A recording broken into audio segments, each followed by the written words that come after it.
Each year, 1 in 5 U.S. adults experience mental illness, and 17% of youth ages 6 to 17 experience a mental health disorder. I joined NAMI because I have 2 sons that live with a mental illness, and I didn't want any other families to feel alone like I did. At NAMI, the first thing we want anyone to know is you are not alone in your mental health journey. I just really want to talk about so people know that you don't have to go through it alone. NAMI, the National Alliance on Mental Illness, is the nation's largest grassroots mental health organization, dedicated to building better lives for the millions of Americans affected by mental illness. We started as 2 moms, gathered around a kitchen table in 1979. And today, we are an alliance of more than 600 local affiliates and 48 state organizations who work in your community to raise awareness, build advocacy, and provide support and education. NAMI envisions a world where all people affected by mental illness live healthy, fulfilling lives supported by a community that cares. Every year we are expanding, no matter race, religion, age, or sexual identity. We are people with lived experience, families and loved ones, survivors and advocates, and together, we will fight the stigma surrounding mental health and create a better world for the sake of all of us. We have resources for you and can't wait to become an extension of your family. We are here for a healthier world. We are here for better mental health. We are here for each other. Join us.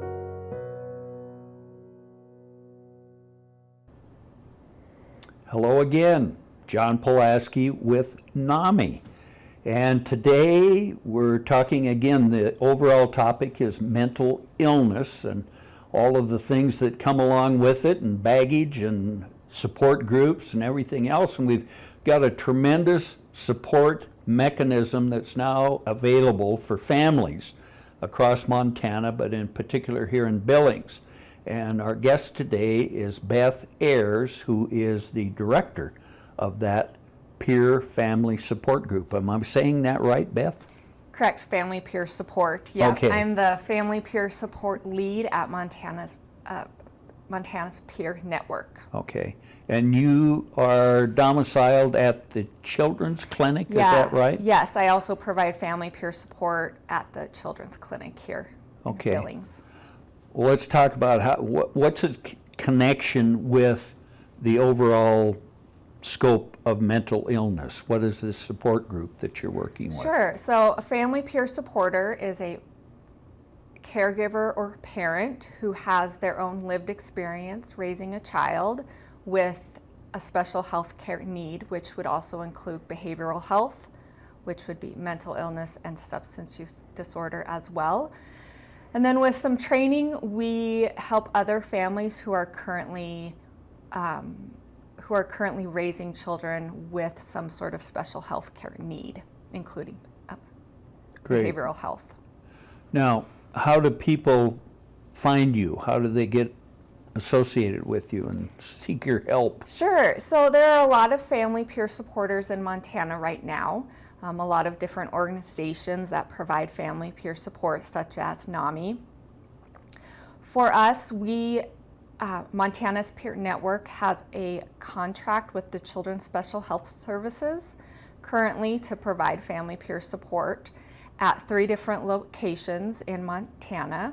Here at the Children's Clinic in Butte at Southwest Montana Community Health Center, and at Shodare Children's Hospital in the medical genetics side. And then we also can take phone calls and emails from across Montana. So we currently provide, like I said, family peer support through referrals at the Children's Clinic. So those families that have children that go to the Children's Clinic, the providers will refer them to us. But we've received referrals from the PREETS program with the schools, and just some self-referrals too as well. And so we're here to help any family that is currently raising a child with a special health care need. Okay. You have a history that came with it, not necessarily the academic world, but personal. Please share that with us. Correct. So the key of a family peer supporter is that we have our own lived experience. That is what really makes us unique to families, that we have experienced what they're going through. We know how it feels. So our family experienced mental health in our family when our child was 13. She had her first inpatient psychiatric hospital stay. At that point, my husband and I were thrown into a world that we had never experienced, we didn't know, and all the feelings that go along with that. Feelings, being afraid for your child, fear, as a parent, trying to figure out what we did wrong, the grief also, you know, when your life, sure, and your family's life and your child's life isn't going to be what you pictured it to be. Yeah, and so as we walked through this with her, with treatment and appointments and all of that, we really just felt like we didn't know what we were doing. And I figured somebody had to go through this before me, but I didn't know how to connect with them. And I always just felt one step behind. Like, if I had known today, if I had known then what I know today, I would have, made a lot of different decisions, or I would have felt more comfortable in the decisions that we were making for our child. Eventually, we did get connected to NAMI, to their family support group and their family-to-family class, and that really gave us what we had been hoping for. It gave us other families that had gone through this before with their children or who were currently, and it gave us hope. Great.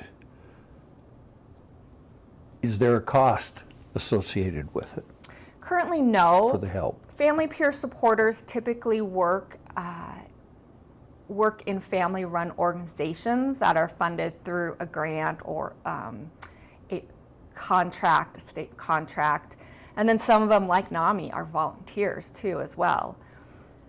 So for our program at Montana's Network, everything is free. Family peer support, whether that be on the phone or in person, is free. And any of the connection to community resources, all of that is currently free. How do you get referred to if I needed some help? How Sure. would I get in contact with you folks? Sure, you would call our phone number, 406-451-3087. Okay. And ask for a family peer supporter, and we would connect you with the most appropriate family peer supporter in Montana. Okay. Now, can that be done through the medical community as well, or? It can. So currently it can be done through the Children's Clinic, but anyone can refer a family, and like I said, they can also self-refer too.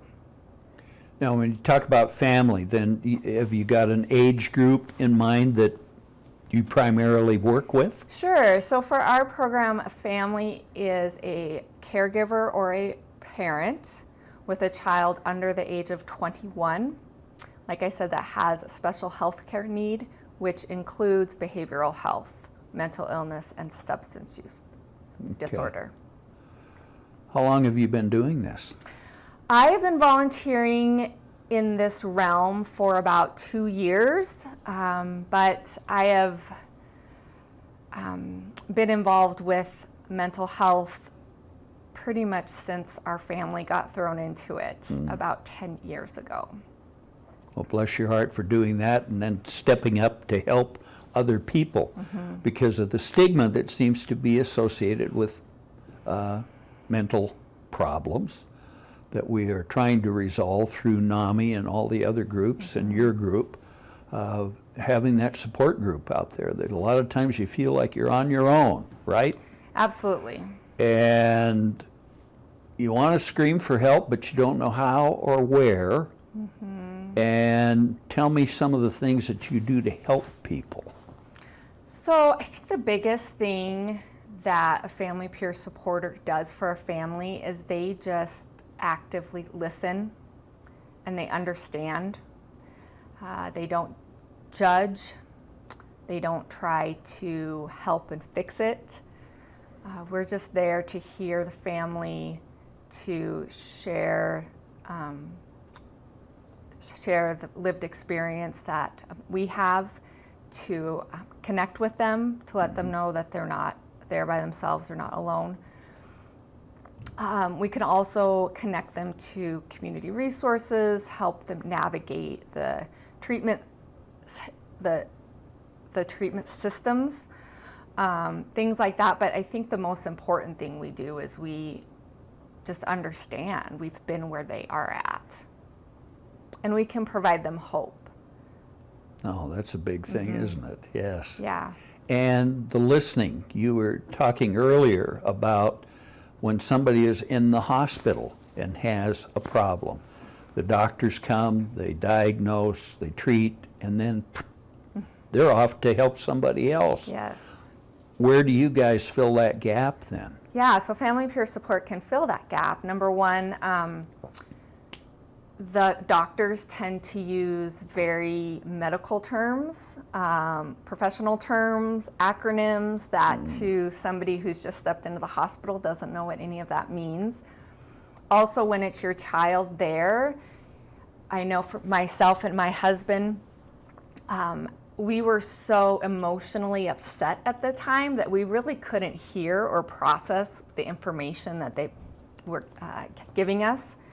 And so a family peer supporter can, number one, they can be with the family when the doctors and the nurses have other patients to help. They can sit with the family. They can help go over the information, maybe when the family has calmed down a bit. They can walk. When you leave your child at the hospital and you have to walk out, that is a very hard and lonely place to be. Sure. And so to have somebody there walking out with you that's experienced that can talk to you afterwards, can give you a phone call, that can help keep you connected to that support through the whole process is really helpful.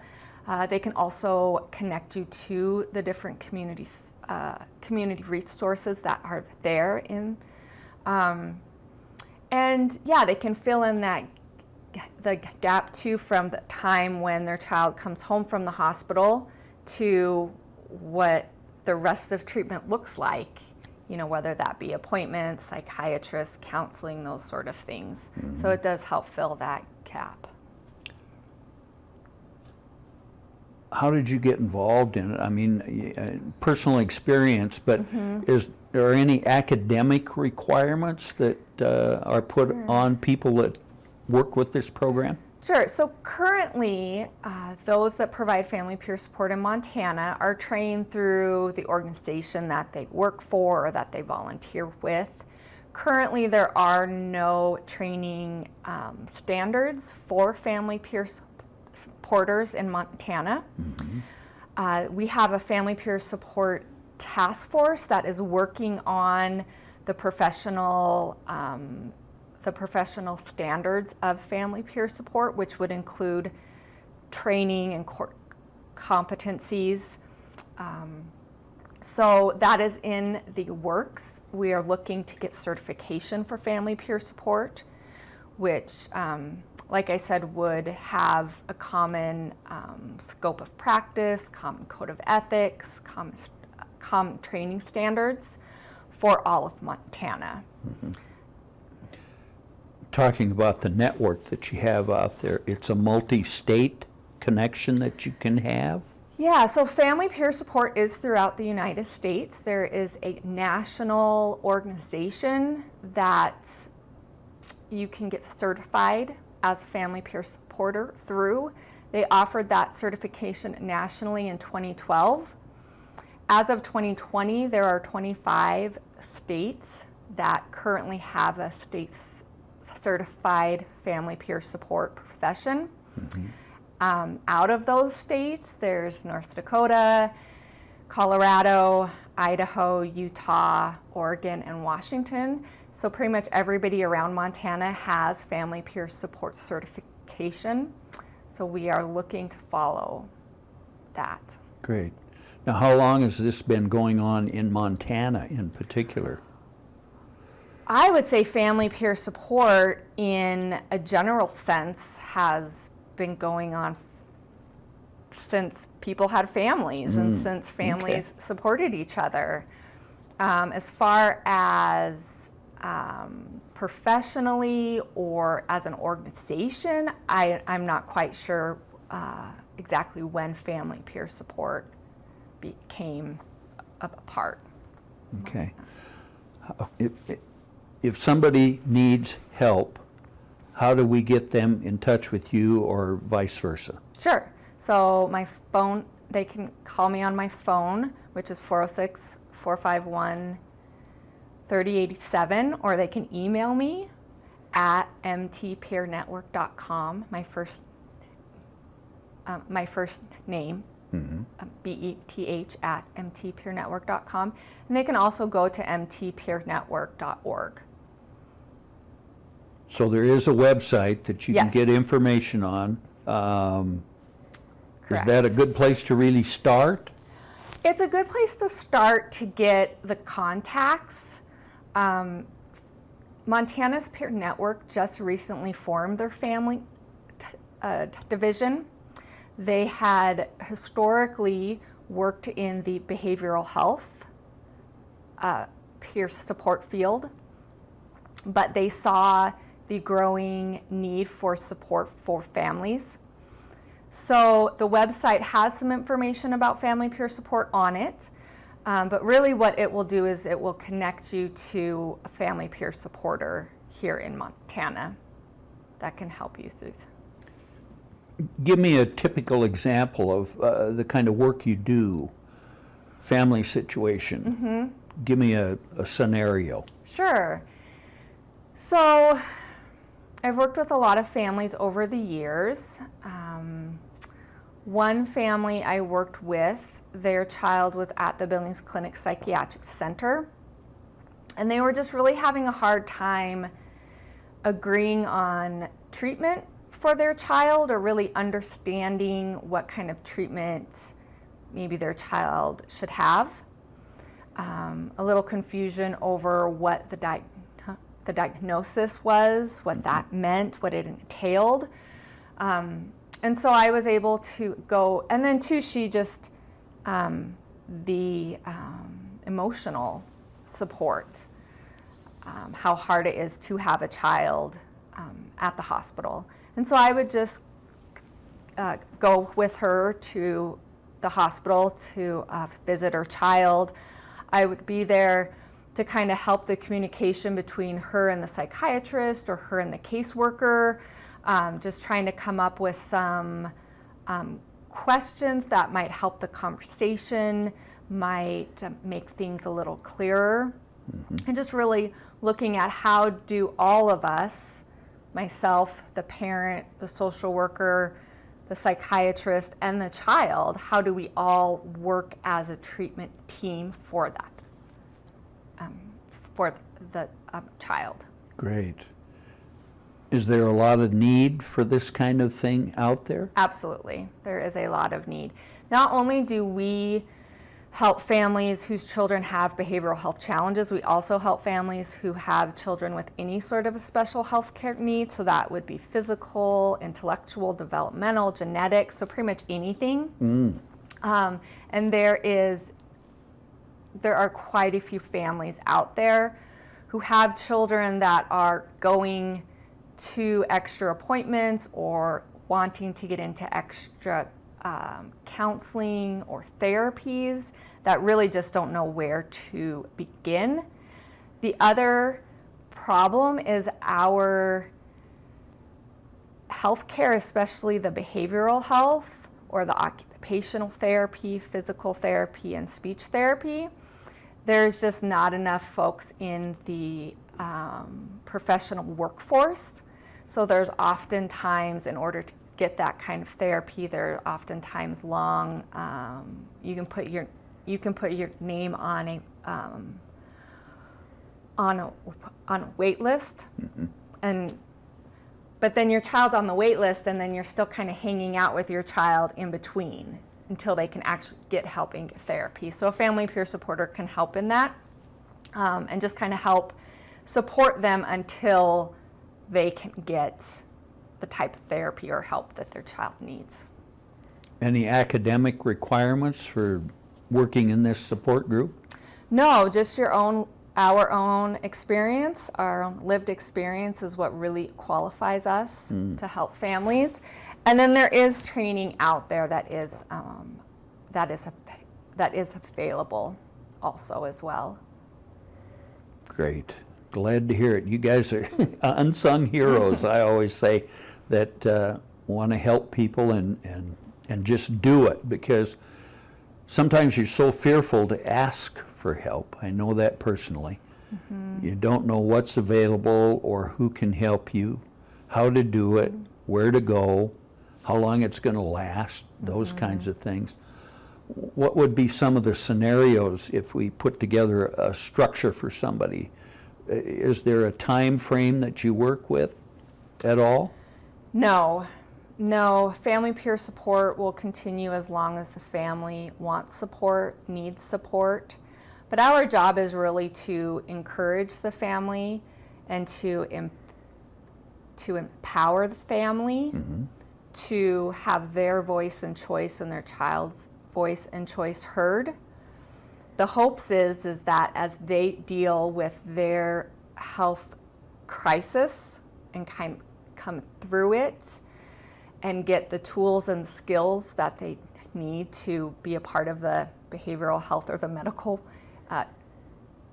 treatment world, that they would then be able to empower and support families also.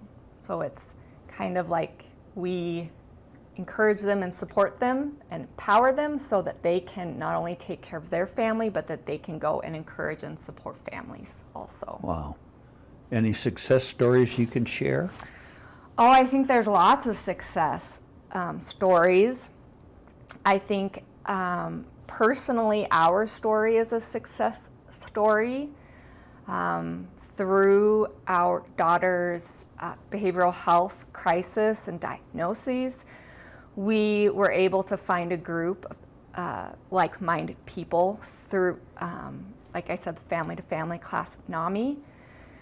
And currently today, our family is healthy and whole. That doesn't mean that there still isn't mental health challenges, but we have reframed how we look at what a healthy family is and what success for our family is. And there's hope. There's hope that you or your family member who has a mental health illness can become whole and healthy and well and really live a life that is important to them and that has purpose. Fits in the overall scheme. That's great. Yeah. The concern as far as growing this community of peer groups, what can people do to help? Sure. So our Family Peer Support Task Force, like I said, is currently working on building the professional development standards for family peer support. So we're currently doing that. That information is also on the Montana's Peer Network website. So they can help be a part of that. They can, after the task force is over, we're going to submit a bill to legislature for certification. So there's going to be a lot of help that we need in doing that. They can volunteer for different organizations such as NAMI, family peer support groups. They can just get involved. The Montana's Peer Network also has a free family membership, so you can become a membership of this family community where there is support, training, tools, that sort of thing. Great. Okay. Well, we're just kind of wrapping this up again of having peer support in any kind of a situation with mental illness is a tremendous thing. But what you're doing is primarily for adults that have children 21 and younger. That kind of, if we could put a frame Yep. around that. Yes. Is that correct? 21 and under, correct. Okay. Yeah, a family member, parent, caregiver who is primarily responsible for that child. And again, referrals can come from medical community, just person to person? Come from anybody. Great. Yeah. Okay. Well, Beth, bless your heart again for what you do and the challenges you've had in your life. But I see the marching on and accomplishing things is going to be great as we move ahead. And I want to thank you folks for joining us on this program, and we'll have more. We'll have a visit with Beth in the future, find out how she's doing and where she is. Thank you for being here.